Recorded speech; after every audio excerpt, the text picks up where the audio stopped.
नमस्ते। ओवरव्यू में आपका स्वागत है। आज 3 विषय करेंगे और एक पासिंग रिमार्क बाद में कर देंगे।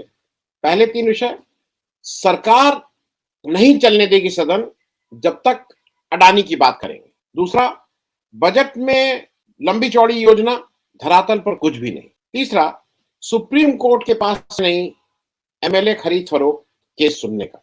और चौथी बात, अरविंद केजरीवाल जी को अब इस समय राजस्थान के चुनाव सबसे महत्वपूर्ण हैं। आगे बढ़ने से पहले आपसे आग्रह, चैनल को सब्सक्राइब करें। अगर हो सके तो चैनल की मेंबरशिप ले लें। मेंबरशिप का मतलब कि प्रत्येक महीने आपको एक छोटी रकम हमें देनी होगी, और अगर आप हर महीने का फाइनेंशियल कमिटमेंट नहीं करना चाहते हैं तो वन टाइम एक बार एक मुश्त भी हमारी मदद कर सकते हैं, आर्थिक मदद, जिससे हमें चैनल चलाने में आसानी रहती है। तो सबसे पहली बात, सरकार नहीं चलने देगी सदन जब तक अडानी की बात करेंगे। कल सदन में जो कुछ हुआ उसके पहले जरा आपको एक ब्रीफ बता दूं। ये जब सरकार 5 साल के लिए चुन के आती है तो प्रत्येक वर्ष 3 सेशन होते हैं पार्लियामेंट के। एक बजट सेशन कहलाता है, एक मॉनसून सेशन कहलाता है, एक विंटर सेशन कहलाता है। और इसमें बजट सेशन बहुत ही गहमा गहमी वाला होता है कि उसमें बजट आता है और ये सब रहता है। इस बार का बजट सेशन शुरू हुआ, फिर उसमें बीच में अवकाश होता है, और अवकाश के बाद फिर अभी 13 मार्च को ये फिर से वापस बुलाया गया और लोगों से में इसकी बैठक शुरू हुई। अब चक्कर क्या है, मुझे गांव की पुरानी बात या शहर की या कहीं की भी आती है।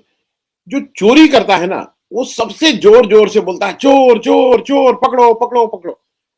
क्योंकि उसको ऐसा लगता है कि अगर वो चोर चोर कहेगा तो उसके ऊपर किसी का शक नहीं जाएगा। कल एक अजीब सा नजारा देखने को मिला कि सरकार के पक्ष के लोग ज्यादा हल्ला मचा रहे थे और सदन नहीं चलने दे रहे थे। जनरली ये काम तो विपक्ष का होता है। दूसरी तरफ विपक्ष ज्यादा एकजुट नजर आया।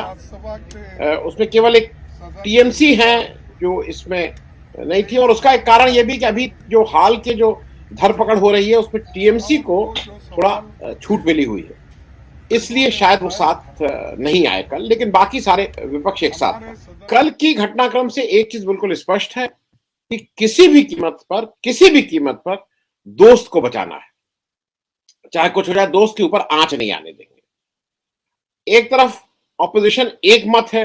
ऑपोजिशन कह रहा है कि भाई जेपीसी करो, क्योंकि जो सुप्रीम कोर्ट से कहा जा रहा है कि इंक्वायरी वो सुप्रीम कोर्ट, वो सेबी की जांच, और सेबी की भी जांच नहीं, सेबी द्वारा ये जांच हो रही है कि सब कुछ नियम कानून से हो, और उसमें सारी चीजें नहीं आ रही जिनका मैनिपुलेशन, इनके दोस्त का जो ये सब है वो सब नहीं आ रहा है। दोस्त के सारे क्रियाकलाप उसमें नहीं कवर हो रहे हैं। तो इसलिए जेपीसी की प्रोब के लिए ये तय था कि कल वो इसको इंसिस्ट करेंगे। 2-3 चीजें थी, सबसे पहला प्रोब, और दूसरी जो विपक्षियों के ऊपर जिस तरह से सीबीआई ईडी की रेड शुरू हो गई। सदन के अंदर कल बिल्कुल बीजेपी जो थी वो विपक्ष की भूमिका में दिखाई दी। अब उन्होंने एक नया कहा कि राहुल गांधी माफी मांगे, और इसको इसमें दम लाने के लिए, इसमें थोड़ा वेट लाने के लिए राजनाथ सिंह जी को उतारा गया लोकसभा में। पीयूष गोयल जी तो राज्यसभा में थे। मुझे थोड़ा सा आई वाज सरप्राइज, इसको कहते हैं राजनाथ सिंह जी मूक दर्शक अभी तक बने रहते थे, एक्टिव पार्टिसिपेंट इस तरह के हरकतों में वो अभी तक नहीं थे। लेकिन अब शायद उनकी मजबूरी है, या उनसे कहा गया हो कि भाई अगर वृंदावन में रहना है तो राधे राधे कहना है। तो कल राजनाथ सिंह जी भी बहुत एक्टिव नजर आए। अच्छा, इन दोनों सदनों में राज्यसभा में ज्यादा एक्टिविटी थी, क्योंकि वहां पीयूष गोयल ने अजीब तरह की बातें कही। वो राहुल गांधी को रेफर कर रहे थे पर नाम नहीं ले रहे थे, और इमरजेंसी का नाम लिए, और उनका पूरी तरह से पुरजोर ढंग से खड़गे साहब ने उसका विरोध किया। हालांकि कल बीजेपी के लोग बहुत आश्वस्त थे कि पीठासीन अधिकारी जो अंपायर है वो तो अपना है, तो जब अंपायर अपना है तो वो आउट तो आपको देगा नहीं। और अब ये बिल्कुल स्पष्ट होता जा रहा है कि धनखड़ साहब अब फुल टाइम बीजेपी के प्रचारक बन गए हैं। जिस तरह से वो पुस्तक कहीं उद्घाटन होता है वहां पे भी उनको राहुल गांधी याद आते हैं, उत्तर प्रदेश में आते हैं कुछ और उद्घाटन करने, वहां पे भी उनको राहुल गांधी याद आते हैं। तो वो अब फुल टाइम बीजेपी की बात ही कर रहे हैं। क्योंकि मुझे ऐसा लगता है कि अगर बीजेपी ईमानदारी से उसको ये लगता है कि ये बहुत गलत हुआ है, और तो उस पर वो डिमांड करनी चाहिए कि भाई इस पर डिस्कशन कराइए, इस पे वक्तव्य दे कांग्रेस। क्योंकि डिस्कशन जब होगा तो चीजें ज्यादा खुलेंगे।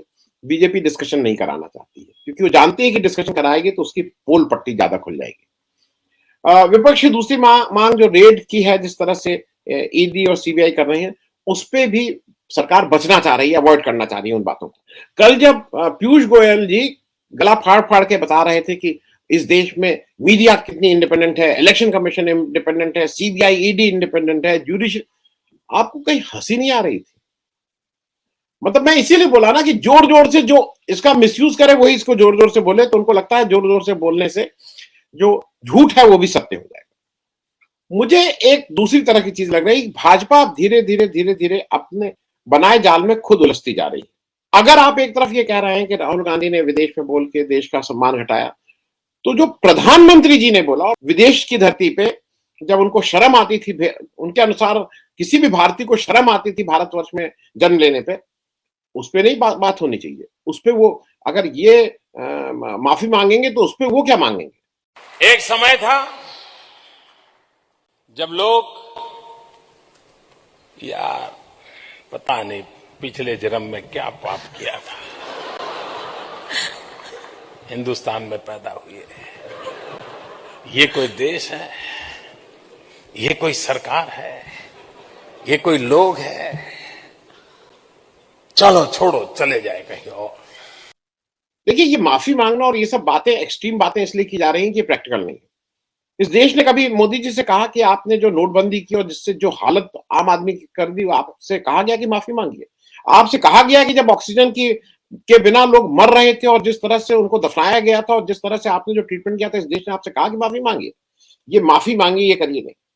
लेकिन मुझे ऐसा लग रहा है कि ये काउंटर प्रोडक्टिव हो रहा है बीजेपी के लिए, क्योंकि जिसने राहुल गांधी की वो स्पीचेस नहीं भी सुनी थी कैम्ब्रिज की, वो अब ढूंढ-ढूंढ के उसको सुन रहा है।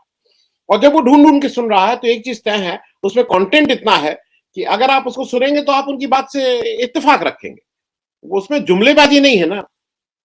तो वो एक तरह से इनडायरेक्टली मुझे लगता है पब्लिसिटी, कांग्रेस की पब्लिसिटी का काम आजकल बीजेपी ने ले रखा है। जैसा भारत जोड़ो यात्रा के समय भी उन्होंने कह के भारत जोड़ो यात्रा को उन्होंने सफल करा दिया। अब दूसरी बात, बजट में, क्योंकि ये सारा कुछ इसलिए हो रहा है कि अडानी साहब के ऊपर आंच ना आए, अडानी पे कोई बहस ना हो, तो अडानी साहब को देखिए कहां तक प्रोटेक्ट करते हैं। बजट में लंबी चौड़ी योजना, धरातल पर कुछ नहीं। ये मैं इसलिए कह रहा हूं कि आज एक इंडियन एक्सप्रेस में रिपोर्ट छपी है, आप भी उसको चेक कर सकते हैं, देख सकते हैं। किसानों के साथ थोड़ा एक फ्रॉड टाइप चीज हो रही है। पार्लियामेंट्री स्टैंडिंग कमेटी है, पार्लियामेंट की जो स्टैंडिंग कमेटी है उसकी रिपोर्ट के हवाले से। देखिए, एक मिनिस्ट्री ऑफ एग्रीकल्चर होता है और उस मिनिस्ट्री ऑफ एग्रीकल्चर के अलग अलग विभाग होते हैं, डिपार्टमेंट्स होते हैं। उसमें से एक डिपार्टमेंट है एग्रीकल्चर एंड फार्मर्स वेलफेयर, ये मंत्रालय भी और विभाग भी। इंडियन एक्सप्रेस की स्टोरी हरिकृष्ण शर्मा जी की, जिसमें उन्होंने बताया है कि जो ये डिपार्टमेंट है एग्रीकल्चर एंड फार्मर्स वेलफेयर, उसका जो बजटरी एलोकेशन है वो परसेंटेज, क्योंकि हरदम परसेंटेज टर्म्स में होता है भाई, चीजों का मूल्यन होता है, वो तो पैसा बढ़ता जाता है। तो इन परसेंटेज टर्म्स इस विभाग का बजटरी एलोकेशन लगातार कम हो रहा है। एग्रीकल्चर एंड फार्मर्स वेलफेयर है नाम, जान लीजिएगा, किसान कल्याण वाला विभाग है ये। 2020-21 में टोटल बजट का ये 4.41% होता था इसका एलोकेशन, जो 2023-24 में, जो अभी निर्मला सीतारमन जी ने अभी पेश किया है बजट, उसमें ये घटकर 2.57% रह गया। क्योंकि एक तरफ ये कहते हैं किसानों की सरकार है, किसान द्वारा है, और दूसरी तरफ लगातार उसके एलोकेशन को घटा रहे हैं। और एक दूसरा जो अब उसको फ्रॉड कहना में लोगों को बुरा लगेगा, लेकिन बजटरी एलोकेशन कर देते हैं, एक्चुअल पैसा खर्च नहीं करते हैं। मैं अलग से इस पे किसी दिन वो एक अलग से चर्चा करूंगा। ये लोगों की आंखों में धूल झोंकने वाली बात है। जैसे कह तो देते हैं कि हम इतना एलोकेट कर दिए, खर्च ही नहीं करेंगे। अब सरकार की ये रिपोर्ट है और ये रिपोर्ट पार्लियामेंट्री स्टैंडिंग कमेटी की है।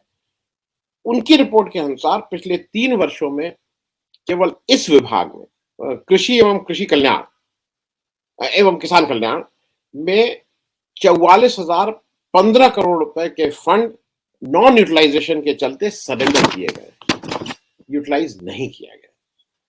फंड को कहां यूटिलाइज होना था, किस किस स्कीम में होना था, वो जरा समझ लीजिए।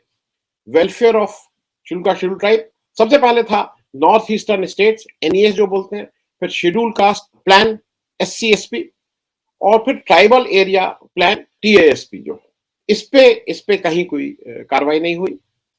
जो टोटल सरेंडर हुए हैं 20-21 में 23,000 824 करोड़, 21-22 में 429 करोड़ और 22-23 में 9762 करोड़ पैसे जो किसान कल्याण के लिए थे वो सरकार ने सरेंडर कर दिए। और एक अजीब सी स्थिति है, जो पार्लियामेंट की स्टैंडिंग कमेटी है उसका कहना है कि ये practice of surrendering fund must be stop. मतलब सरकार की कमेटी, सरकार के, और इसके अध्यक्ष बीजेपी के एमपी साहब हैं कर्नाटका से, वो खुद कह रहे हैं कि इट शुड बी स्टॉप। और उनका ये कहना है इस कमेटी का, ये बेनिफिट नीचे तक पहुंचे। अरे सब आप ही के लोग बैठे हुए हैं, और मतलब ये किसको बेवकूफ बना रहे हैं? खुद ही कह रहे हैं कि ये ठीक नहीं हो रहा है, सरकार इसको ठीक करे और ये नीचे तक बेनिफिट पहुंचे। 44,000 करोड़ 3 साल में किसान वेलफेयर के लिए, शेड्यूल ट्राइब के वेलफेयर के लिए जो पैसा था वो सरेंडर कर दिया गया। तो सरकार की नियति और कथनी और करनी में क्या करती है, एक तरफ हम ट्राइबल अध्यक्ष, हमारे प्रेसिडेंट है, राष्ट्रपति, ये सब बोलते हैं, और दूसरी तरफ उनके आए हुए पैसे को वापस कर देते हैं। अब तीसरी बात यह है कि सुप्रीम कोर्ट के पास समय नहीं है एमएलए खरीद फरोख्त केस सुनने का। ये बात इंपॉर्टेंट इसलिए है कि ये तेलंगाना में मुनुगोडे में एक बाई इलेक्शन हुआ था पिछले वर्ष। उसमें बीजेपी ने बहुत बहुत कस के भागीदारी की थी, और उसको ये था कि वो किसी तरह से उसको वो इलेक्शन जीतना है। लेकिन वो इलेक्शन बाई इलेक्शन टीआरएस ने जीता, उसको 96,000 वोट मिले, बीजेपी को 86,000, कांग्रेस को 23,000। टीआरएस इलेक्शन जीत गई। अब ये टाइम्स ऑफ इंडिया की एक रिपोर्ट है, उन्होंने भी छापा, मैं उस रिपोर्ट का शीर्षक लगा दे रहा हूं, आप गूगल कर लीजिएगा, कि बीजेपी ने, उस रिपोर्ट के अनुसार बीजेपी ने टीआरएस के 4 एमएलए को खरीदने की पेशकश की। वो 4 एमएलए थे जी बाला राजू, हर्षवर्धन जी, कांता राव और रोहित रेड्डी। इनको ऑफर किया गया कि आपको 100 करोड़ पर व्यक्ति मिलेगा, उनको अलग से ठेके पट्टे भी मिलेंगे, और बीजेपी ज्वाइन करने के लिए ये कहा गया कि आप 31 अक्टूबर 2022 को, जब हमारे जेपी नड्डा जी राष्ट्रीय अध्यक्ष आ रहे हैं इस मुनिगोड़ा वाले इलेक्शन को एड्रेस करने, तो उनके सामने तोहफे के रूप में इनको पेश किया जाए और ये उस समय पार्टी को ज्वाइन करें। Cyberabad police commissioner Stephen Ravindra के अनुसार ये जो 4 एमएलए थे, इन्होंने ही टिप ऑफ किया, इन्होंने बताया कि उनको ऐसे खरीद फरोख्त की पेशकश हुई है, और बेस्ड ऑन विच पुलिस ने रोहित रेड्डी जी के फार्म हाउस को रेड किया, जहां पे उन्होंने 3 लोगों को गिरफ्तार किया। रामचंद्र भारती, जो फरीदाबाद दिल्ली के पास के रहने वाले हैं, एक मंदिर से संबंध है उनका, नंद कुमार जी हैदराबाद के, और डी सिम्हा यागी जी जो तिरुपति से आए। और ऐसा कहा गया कि ये तीनों लोग बीजेपी से संबंधित लोग हैं। इसके बाद तेलंगाना सरकार ने एक एसआईटी फॉर्म की जांच के लिए। इसकी अनुमति नवंबर 2022 में तेलंगाना के हाईकोर्ट ने भी इसकी अनुमति दे दी। इसके अगेंस्ट में सुप्रीम कोर्ट इन लोग गए, और सुप्रीम कोर्ट में इस एसआईटी प्रोब को क्वैश किया, और सुप्रीम कोर्ट ने हाई कोर्ट से कहा कि आप सीबीआई इंक्वायरी की जांच कंसिडर कीजिए। ये चाहते थे कि ये सीबीआई इंक्वायरी। अब आप समझ सकते हैं, सीबीआई का सीधे कंट्रोल मिनिस्ट्री ऑफ, मतलब सेंटर से होता है, मिनिस्ट्री ऑफ होम से होता है, स्टेट गवर्नमेंट का उसमें कोई से नहीं रह जाता है। तो इसको ये किसी तरह से सेंटर में ही ये प्रोब चाहते थे कि सीबीआई की। फिर हाईकोर्ट की सिंगल जज ने दिसंबर 2022 में सीबीआई को ये केस ट्रांसफर किया, और साथ में ये भी टिप्पणी की कि स्टेट गवर्नमेंट ने सब कुछ पब्लिक डोमेन में डाल दिया है, और इस कारण फेयर और अनबायस्ड इन्वेस्टिगेशन नहीं हो सकता है, क्योंकि इससे जो सारी चीजें ऑलरेडी पब्लिक डोमेन में। इस ऑर्डर के अगेंस्ट तेलंगाना स्टेट इसके अगेंस्ट डिवीजन बेंच में गई तेलंगाना हाईकोर्ट में, जहां पे उनकी पिटीशन को खारिज कर दिया गया। मतलब हाईकोर्ट का वो ऑर्डर मान्य रहा। ये फरवरी 2023 की बात है। इसके बाद तेलंगाना स्टेट सुप्रीम कोर्ट आ गई है, और कोर्ट ने मंडे को, कल ये कहा कि सीबीआई को अभी जांच नहीं शुरू करनी चाहिए, हम पहले इसको सुन लें, हम सुन के इस पे निर्णय दे दें तब होगा। डेट लगाने की बात हुई है वीक बिगिनिंग 31 जुलाई। मैंने ये कहा कि ये जांच इतना लंबा क्यों? वीक बिगिनिंग 31 जुलाई बहुत लंबा है, तेलंगाना के इलेक्शन ही अगले साल ड्यू हो जा रहे हैं, तो ये सारी बातें का बहुत महत्व नहीं रह जाएगा अगर ये जो एमएलए लोग कहे हैं, सही कहे हैं, झूठ कहे हैं, सच कहे हैं। और 100 करोड़ रुपए की बात है। ये मेरे ख्याल में अगर सुप्रीम कोर्ट के पास इतना टाइम रहता है कि रात में वो अर्नब गोस्वामी जी की बात सुन सकती है, तो मेरे ख्याल में जहाँ पे देश के लोकतंत्र की बात है, उसको भी थोड़ा जल्दी अगर सुन लेते तो शायद बेहतर होता। लेकिन खैर, और चलते-चलते एक अंतिम बात, अरविंद केजरीवाल साहब और मान साहब को लेके वो अब हर जगह भगवंत मान जी को भी ले जाते हैं, क्योंकि भगवंत मान जी एक बड़ी स्टेट के प्रॉपर सीएम है। ये तो यूनियन टेरिटरी यहाँ के सीएम है, तो उसको थोड़ा वेट लाने के लिए हर भगवंत मान को लेके साथ चलते हैं। ये अभी मनीष सिसोदिया साहब के में कोई धरना प्रदर्शन, कोई बड़ा कार्यक्रम जो जो रेड और वो उसके उसको छोड़ के ये लग गए हैं राजस्थान जाके, वहां के स्टेट इलेक्शन के लिए लग गए हैं। चीजें बहुत साफ हो रही हैं कि क्या करना चाहते हैं, क्योंकि ये तय, मैं पहले भी कहा था, मैं फिर कह रहा हूं, ये तय आम आदमी पार्टी को करना है कि उसको बीजेपी को अभी हराने की भूमिका में रहना है, कि उसको कांग्रेस और बीजेपी दोनों को हराने की भूमिका में रहना है, क्योंकि दोनों को हराने की भूमिका में रोल थोड़े फर्क हो जा रहे हैं।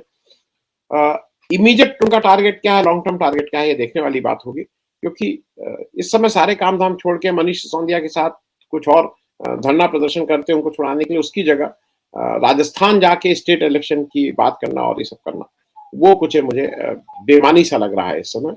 Thank you so much. धन्यवाद।